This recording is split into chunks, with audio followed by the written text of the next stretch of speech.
Sosok Mullah Abdul Ghani Baradar.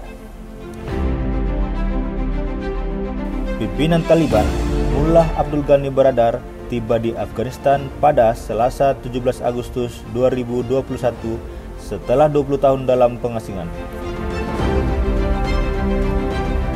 Ia mendarat di kota Kandahar, Afghanistan Selatan, tempat di mana Taliban lahir.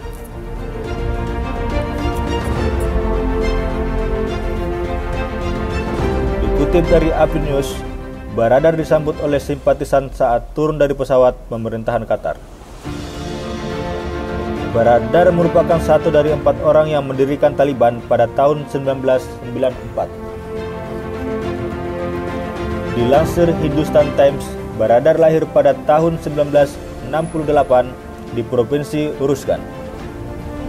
Ia pernah bertempur melawan Soviet di tahun 1980-an saat bergabung dalam Mujahidin Afghanistan. Pada tahun 1989, setelah Soviet pergi dan Afghanistan dilanda perang saudara, Baradar mendirikan madrasah di Kandahar bersama Mullah Abdul Muhammad Umar. Bermula dari situ, Baradar dan Umar kemudian mendirikan Taliban. Mereka mulai berkuasa pada tahun 1996. Interpol menggambarkan Baradar sebagai Wakil Menteri Pertahanan Taliban. Peran ini diembannya sampai Taliban digulingkan pada tahun 2001. Wartawan BBC Ilyas Khan mengatakan Baradar juga dekat dengan Dinas Intelijen Pakistan, ISI. Ia adalah satu di antara orang kepercayaan Umar, kata pejabat senior Afghanistan. Istrinya adalah saudara perempuan Mullah Umar. Ia mengendalikan uang. Ia melancarkan beberapa serangan paling mematikan terhadap pasukan keamanan kami, terang pejabat di tahun 2010. Baradar menjadi satu-satunya pimpinan Taliban yang secara pribadi ditunjuk sebagai wakil oleh Umar sebelum Umar meninggal. Ia jauh lebih banyak terlihat dibanding dengan pimpinan Taliban saat ini, Maulawi Hibatullah Ahusada, yang diyakini bersembunyi di Pakistan. Baradar ditangkap oleh otoritas Pakistan di Karachi pada tahun 2010. Ia kemudian ditahan di Pakistan. Namun, pada tahun 2018 atas permintaan Amerika Serikat, Baradar dibebaskan dan dipindahkan ke Doha, Qatar. Mengutip Times of Israel, dari situlah Baradar ditunjuk sebagai kepala kantor politik Taliban dan mengawasi penandatanganan perjanjian penarikan Amerika Serikat. Pada Februari 2020, ia hadir selama penandatanganan perjanjian Doha, di mana Amerika Serikat akan menarik pasukannya.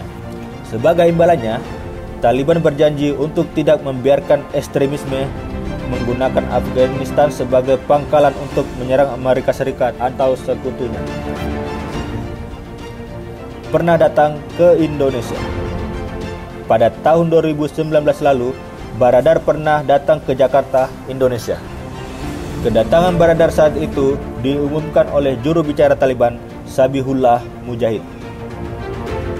Dilansir Tribun News, kedatangan Baradar ke Jakarta dalam rangka menghadiri konferensi ulama dan cendekiawan muslim, di mana Indonesia menjadi tuan rumah. Baradar saat itu disambut Yusuf Kalla yang masih menjabat wakil presiden di rumah dinasnya. Janji Taliban pada rakyat Afghanistan. Juru bicara Taliban, Zabihullah Mujahid, akhirnya muncul setelah bertahun-tahun menjadi sosok misterius. Mujahid yang selama ini hanya bersuara di ujung telepon, menampakkan wajahnya untuk pertama kali di hadapan wartawan pada Selasa 17 Agustus 2021 waktu setempat. Dikutip dari BBC, dalam konferensi pers Selasa kemarin, Mujahid berjanji akan menghormati hak-hak perempuan dan memaafkan mereka yang memerangi Taliban. Kendati demikian, Mujahid tidak menjelaskan lebih lanjut soal pernyataan Taliban yang mengatakan akan menghormati hak-hak perempuan. Namun, Taliban telah mendorong perempuan untuk kembali bekerja dan mengizinkan anak-anak gadis kembali bersekolah. Dikutip AP News, Taliban juga memastikan Afghanistan tidak akan menjadi surga bagi teroris. Mujahid mengatakan Taliban tidak akan membiarkan Afghanistan digunakan sebagai pangkalan untuk menyerang negara lain, seperti tahun-tahun sebelum tragedi bulan 9 2011. Jaminan itu adalah bagian dari kesepakatan damai 2020 yang dicapai antara Taliban dan pemerintahan Donald Trump yang membuka jalan bagi penarikan tentara Amerika Serikat. Mujahid menegaskan kembali bahwa Taliban telah menawarkan amnesti penuh kepada warga Afghanistan yang bekerja untuk Amerika Serikat dan pemerintah yang didukung Barat. Dia mengatakan media swasta harus tetap independen, tetapi jurnalistis tidak boleh melawan nilai-nilai nasional. Pernyataan ini merupakan bagian dari publisitas yang bertujuan untuk meyakinkan kekuatan dunia dan warga yang ketakutan.